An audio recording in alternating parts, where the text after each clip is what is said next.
Lord Jesus, you have initiated the sacrament of matrimony to establish among us peace and harmony so that we may be good witnesses of your love. Good afternoon, my dear brothers and sisters in Christ. Ngayong hapon pong ito ay ikakasal ang dalawa nating mga kapatid na sina Rodel Matthew Magbuo at Gina Lynn Jimenez. Bago po natin ituloy ang kanilang kasal, magbibigay po ako ng kaunting sandali. Baka mayroon po sa inyong hahadlang o kaya tututol sa kanilang pagpapakasal ngayong hapong ito. Ito po yung pagkakataon ninyo para sumigaw ng ihinto ang kasal. Dahil kapag hindi niyo po yan gagawin, pagsisisihan niyo po yan hanggang sa inyong kamatayan. 10 seconds lang po. 10, 9, 8, 7, 6, 5, 4, 3, 2, 1, 1.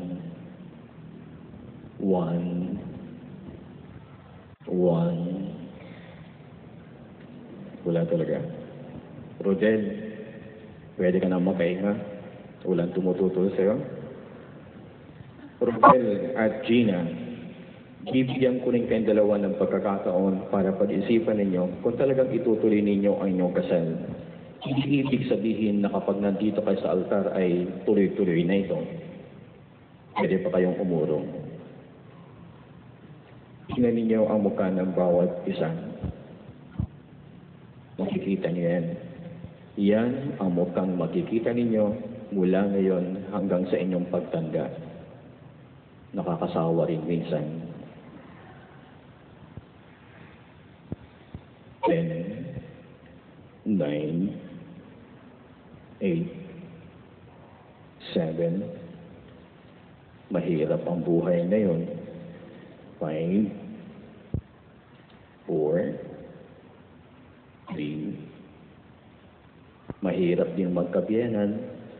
2, 1. Rodel, Gina, itutuloy natin ang inyong kasal. Okay lang kayo? Sure kayo? Wala kayong problema. Mga kaibigan, bigyan natin silang dalawa ng masigabong palakpakan.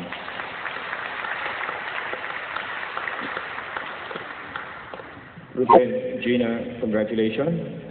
I congratulate you dahil nagmamahalan kayo sa isa't isa. At naninindigan ninyo ang inyong pagmamahalan, hindi lamang sa mata ng tao, maging sa mata ng Diyos. Pero itong sasabihin ko sa inyong dalawa, it is not enough that you love one another. Hindi sapat yun na kayo nagmamahalan, okay na yun. Sapagkat maraming nagmamahalan sa buong mundo, naghihiwalay pa rin. Marami ring may minamahal, meron pang iba. At hindi lang iba, marami pang iba. Ganyan magmahal ang tao, very selfish, puro sarili lamang iniisip niya, hindi siya marunong maging tapat, at laging naghahanap kahit sino. Kaya nga, in our gospel today, we are being reminded by God, especially to both of you, sabi dito, remain in my love, love one another as I have loved you. Bakit niya ito sinasabi sa atin, and especially to both of you? Because God recognizes how weak human love is. Hindi marunong maging tapat ang pag-ibig ng tao. At hindi siya marunong magpatawad at madali siyang magsawa. Pero ang pag-ibig ng Diyos, ibang-iba. Kahit na magkasala ang tao sa Diyos, mamahalin pa rin ng Diyos ang tao. Kahit na magtaksil at hindi maging tapat ang tao sa Diyos, mamahalin pa rin ng Diyos ang tao. Ganun siya magmahal. Kahit na hindi tayo worthy to receive the blessings coming from God, He will still continue to give us His blessings. It is because that He loves us so much.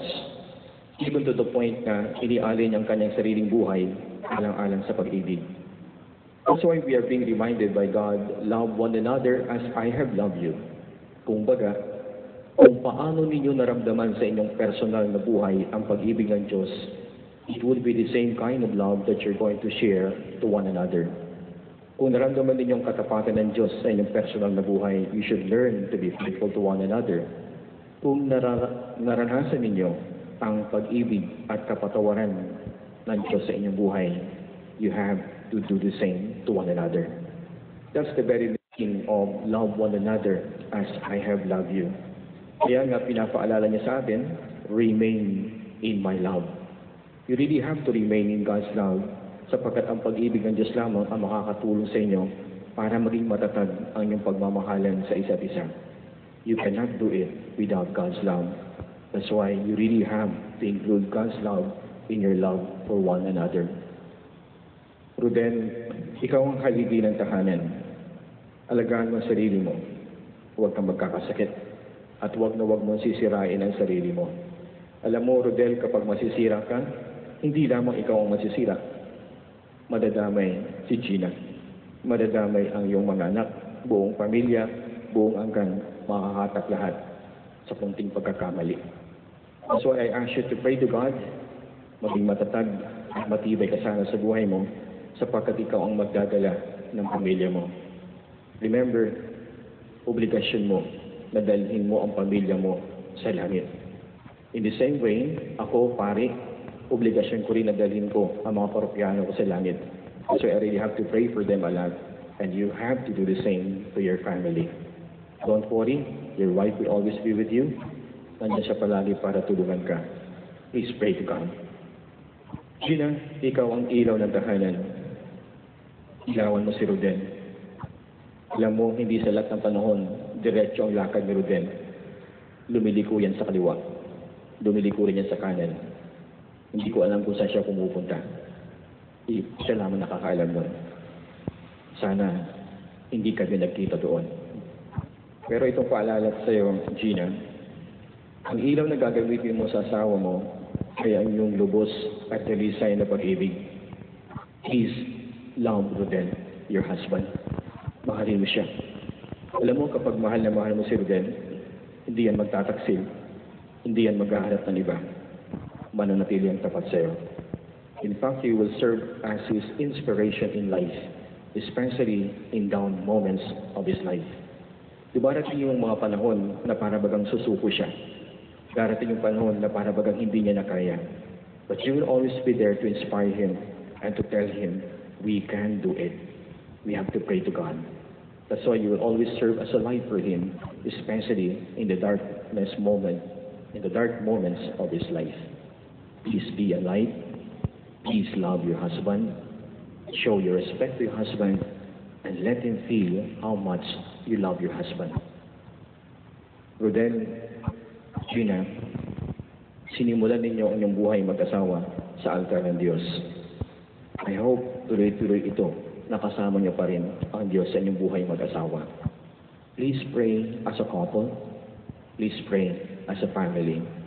Remember, the family that prays together stays together. If God is with us, who can be against us? So stick to your God, be with your God, always remember your God. God bless you both.